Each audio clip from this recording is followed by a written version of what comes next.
Hi, and welcome back to the episode of the History of Fan Anime. I'm your host, William Chow, and today's episode, we're going to get into the part two of a podcast that I had earlier called The Anime in North America. And it basically was a podcast about, the situation of how anime sort of came to North America. And I'm going to go over it, or started going over a big chunk of it in part one. And now I'm going to continue with part two. All right? So before I begin, I want to remind everyone to go down below, click like, and click subscribe. Again, that helps the YouTube algorithm and analytics, do its job and work. I like to thank you for your support. I also have the thanks button down below. If you like this particular episode or the series that I'm making right now, then you can also put your thanks as well there. Plus, also I have other ways that you can support me with through the Patreon and through PayPal, where I've also made exclusive episodes for the subscribers. I'm currently working on the second set of 5 episodes block for those subscribers. So definitely, I'll be trying to post those as soon as I can, finish off that sort of grouping of 5. All right, and so hopefully drop those very soon. So again, you can support me. The links are below. Okay. So today's episode is I'm going to get into more of this particular podcast that came out called "The Anime in America," and again, it's just a podcast going over different things that sort of happened, in the uh, industry of anime as it's just starting to come over to the North American shores. And I'm gonna basically go through it because I've noticed there's several things that are, you know, maybe need to be elaborated on. I wouldn't say they would just say incorrect or anything, but it just should be a little bit elaborated and maybe a little more emphasis has been put on it, as some parts seem to be passed over. So I want to go over kind of with you, and give you my take, as I'm one of the people that are sort of was in this, and it very well describes people like me, and I want to see basically how accurate and more concise for that. All right. So, without delay, let's begin. Fortunately, the software was free. The industry standard was called JCO Sub, which obviously stands for Japanese Animation Club of Orlando. That's obvious, because it was developed by anime fans for a specific purpose of fan subbing anime. Because who would have thought nerds knew their way around computers? Okay, so JCO Sub was one of the softwares that a lot of people did use. I never used it. I got into the anime fan subbing stuff so early in the game that I don't even think JCO Sub was even really realized as one of the softwares. I knew that it was sort of around, and I did finally end up getting a copy of it from one of my people that I sort of met at the San Diego Comic Con. That was in the 89, and by the time through the letter writing, I think I finally got around 91 or so. But at that time, the first person who ended up giving me a copy of something was called Panimator. It was designed for the Amiga, and again, at this time, it wasn't like everyone used the same software. I mean, he writes that it was the industry standard. It may have been an industry standard or became the industry standard, but again, at this early stage in time, nothing was really industry standard. Even what Ramner Project used wasn't JCO Sub or anything like that, to my knowledge anyway, because Robert didn't give me his program. He was using an Amiga 2000, if I remember right then. I was using an Amiga 1000. The other major problem is, of course, yes, JCO Sub only worked on an Amiga. And so I initially started using this program called Panimator on the Amiga, and did about half the series of Orange Road before I just got totally fed up with just for a better word, the Amiga was pretty much a glorified toy, really. I mean, it's just it was just not adequately covered with things like updates, and people just never really made any professional stuff with it. Like, as I said, like in terms of software and that kind of stuff, programming languages being one of the major ones, right? But soon enough, through my various writing and that kind of stuff, some other people made some software which used which was based off the color space Genlock system on the Macs. And of course, Macs are really gaining a lot of popularity around now because again, all the universities here, got lots of Macs in them. None of them have Amigas and that kind of stuff, but a lot of them have Macs. And quickly realizing that this, the Super Genlock that I have isn't computer specific, right? It takes the RGB signal out of the Amiga, does its encoding, and then basically spits it right back out as a video. So really, it's not, computer specific for it to do. So it doesn't necessarily need to take Amiga output. So somewhere with this new improved software that someone wrote in C, in theory, the software itself, where you're just basically queuing text up, is a very simple function. Really, it's just text and time, text and time, text and time. At this time, any sort of student at even first year computer sciences could write you a program in theoretically AppleSoft Basic, could write it in Turbo Pascal. They could probably write it in C, just regular C, not C plus or anything like that. Just regular C. Hell, I probably could have wrote something in Fortran that could do that, right? So just realizing that this isn't very computer specific.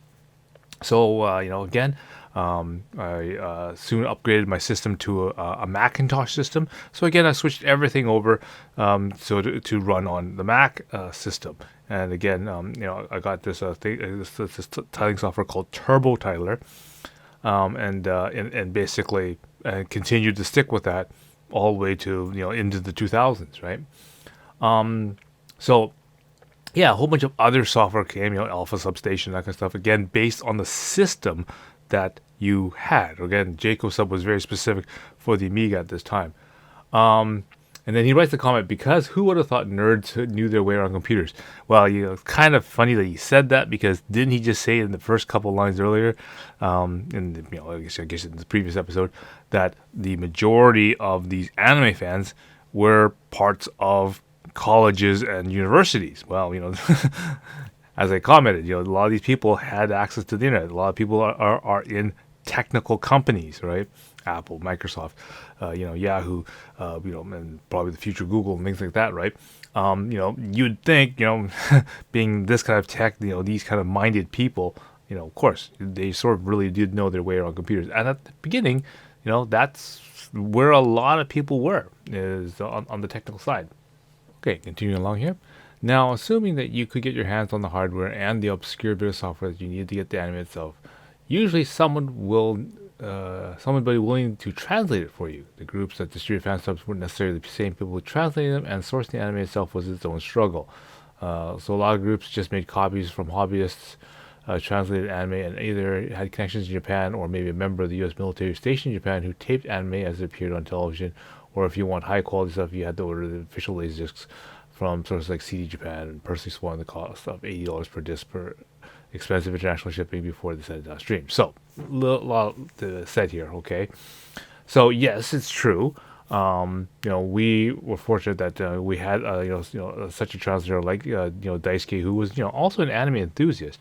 Handling a lot of our translations and that kind of stuff, and a lot of the things that we worked on were all ideas, spawned by Daisuke. Okay, so we have to thank him a lot. But as time got on, we got into titles that Daisuke, wasn't interested in. So then again, I had to reach out, and I had to hire people to do translations of other various different animes and that kind of stuff. And sometimes those translations weren't from Japanese to English. Sometimes were from the Chinese versions. Okay, because again, we had a lot of places, Vancouver especially, have big Chinatowns. Okay, so another place where a lot of anime landed would be obviously places like Hong Kong, Taiwan. It is possible to get maybe language versions from them. that has translations, and then you could use a Chinese translator. You could use a Taiwanese slash Mandarin a translator to then change the subtitles over for you, and then do that. Of course, it requires proofreading. It requires little knowledge. Something like heavy metal L-Gaim. I remember we had to check with the books and the manuals and that kind of stuff to make sure there's lines of consistency. There's a consistent editor. That kind of stuff. That was one way we could do it. Okay. He also makes a mention that you need to get copies of tapes and stuff from Japan. Now, that is possible, but very few people did fan subs and that kind of stuff off of VHS tapes. That's not to say that the people don't do it, but I mean, reasons because you lose one or two quality copy generations when you do from tape, right? Because obviously you've already lost one generation by taking it on tape. There was a few animes that we did. I know we started Himi-chan's Ribbon straight from VHS tapes, or the rental copy that we got from the Japanese bookstore.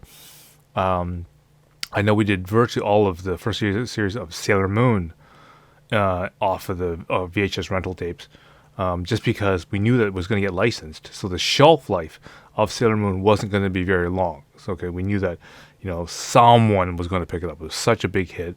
We knew that someone was going to license it, and as soon as they get licensed, it was going to get taken off the shelf. So we couldn't wait for the Laserdiscs to come out. We couldn't wait for those versions, to arrive on our shores, and we have to wait for all the shipping and all the stuff to get here. We just said, screw it.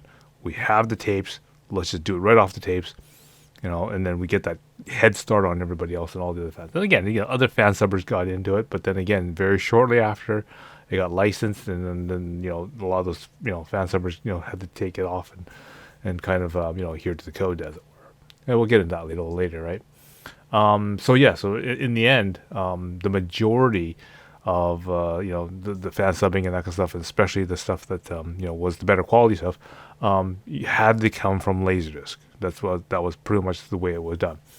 And so the only way you had to do that is you had to basically get a physical copy of that Laserdisc, and it may not be very cheap. I mean, it may be a lot of times you're paying yen conversion to the US dollar times 2 even, right? Just because by the time it makes it onto our shores, and people have to get paid for the shipping and the the handling, so that they make their profit. Like for example, like a store like Nikkaku Animart or Mikado Laser or whatever, for them to make their markup.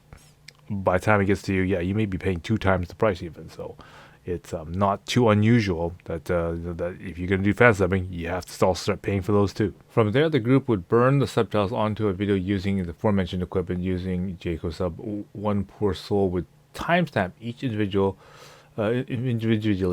by just hitting the spacebar every time a character started talking. The whole process created a master copy, which would then go into VCR, which is networked to a daisy-chained VHS decks that would be copy the subtitled anime en masse for distribution, which is a lot.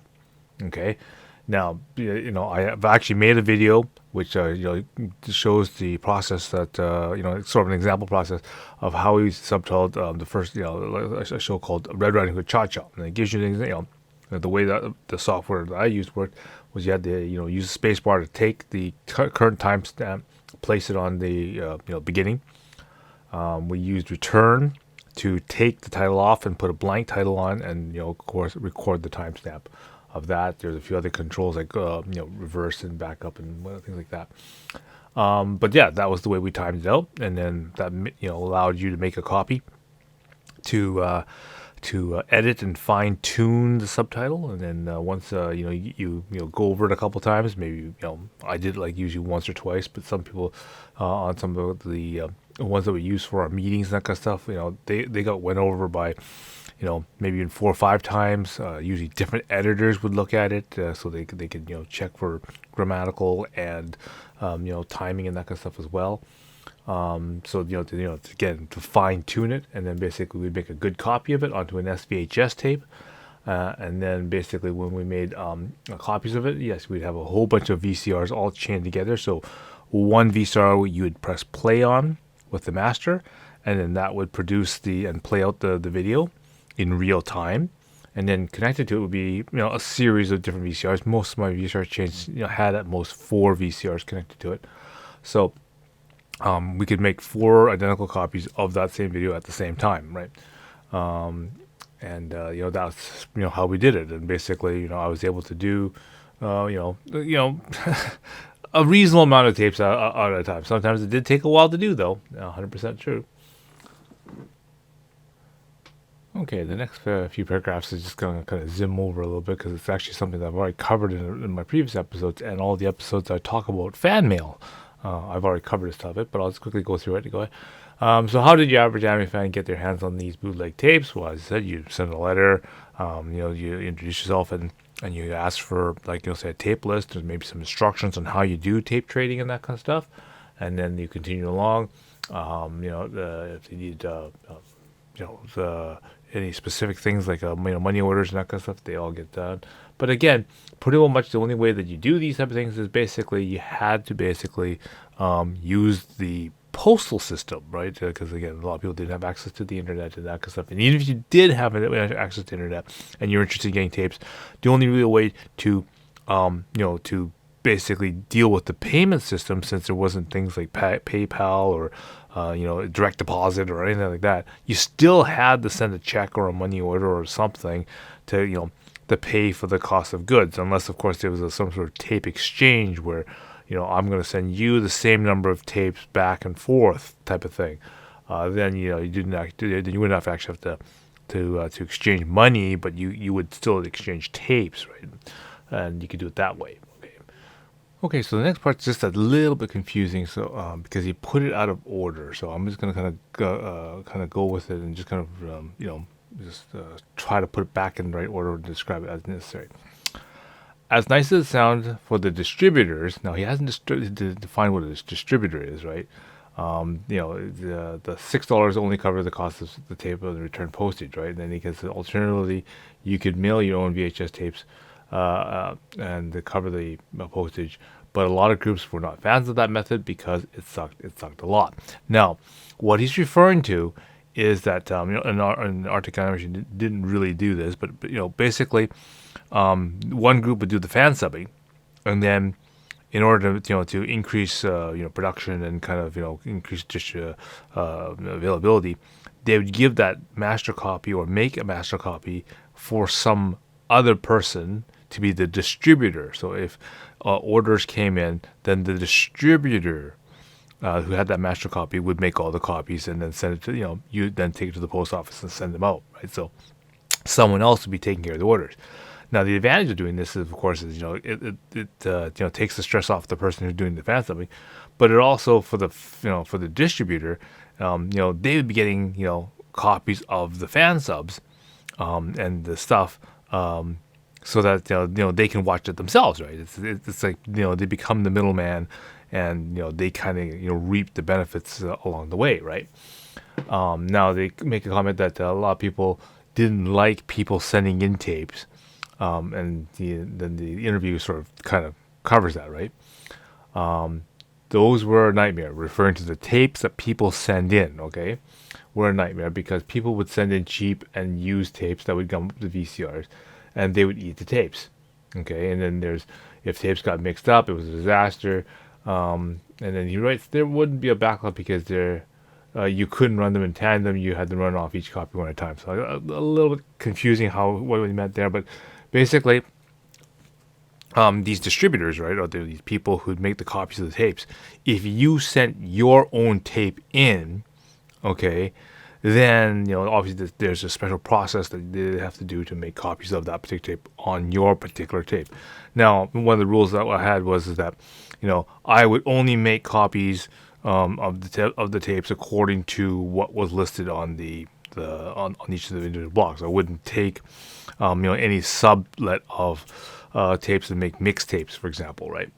So that sort of made it easy. Basically, it's just slap one VCR tape in, and it makes an exact copy onto another particular tape. Again, you have them daisy chained on so that I could do several people's tapes all at once, and then maybe even if there's a blank tape, maybe I had 4 machines, I had to make maybe 3 copies of one particular anime, maybe then I would stick a blank tape into number 4 and make an extra copy, right? Just on the expectation that someone will come along and ask for another tape of Warren Road, for example, which is basically what he kind of alluded in the last part here. Despite the obstacles of some of the groups develop sophisticated distribution networks, and even stockpiling popular series, like for example, Escaflowne was a very popular series. And for me, it was like Orange Road, Sailor Moon, Pat Labor, even Mizuno Kaku. I'd make extra copies of them, anticipating that people would be obviously asking me for copies of them. But yes, I didn't really mind people sending him tapes and that kind of stuff. Yes, he is correct. There's a situation where the extra usage of of different types of tapes would make the tapes a lot dirtier and that kind of stuff. This is where I worked at Radio Shack was really convenient, because I daisy chained all the VCRs and stuff at Radio Shack, and I made lots of copies and that kind of stuff while I was at work. And so when the VCRs got kind of dirty or jamming or whatever, I just sent them into the service center, and the service center would fix them and send them back to the store. And I just, again, just tortured these machines just because I'd send them all in all the time.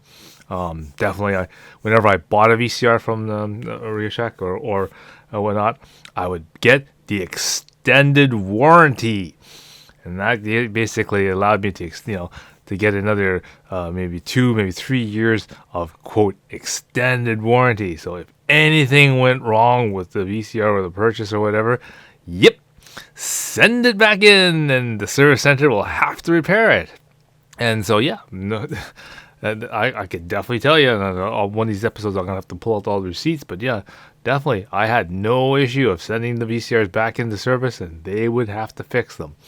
And a lot of times it was retensioning it was cleaning the heads, it was all that other stuff. But hey, send it to the service center, and they took care of it. So, so that wasn't so much of a big deal. But I guess obviously for a regular person, they have to worry about cleaning the VCRs, maintaining VCRs. I'm sure things obviously broke down a lot. A lot of other issues such that tapes getting jammed. It was a big hassle doing distribution, but it was one of the necessary, shall we say, evils, if you will, to do tape distribution and how to get the anime out there, because that's part of the purpose, right? You made this fan sub to try to make this anime more accessible to people. Part of the thing that you have to do is also, distribute it and get this out to the other people, right? It's not so much just to make a product and say you have it. You've got to kind of do your part and put it out there. And again, at this time, without the internet, without replication and that kind of stuff, the only way you can do it is you have to also take care of the distribution. Okay, I'm just going to tie up this episode with just this little point here. I'll shove it on this one. Cause now I just realize I'm over 20 minutes already, so I'm gonna have to call this for episode 3 and save some content for episode 4. So he writes on, as time went on, fan subbing networks continued to grow more sophisticated and connected with cheap wholesaling distributors and to lighten their load copying and even find unique branding opportunities. It basically tells the story of what happened to some purple tapes that Kodacha was known for. So yeah, even with Arctic, I started looking into different companies that basically spooled tapes.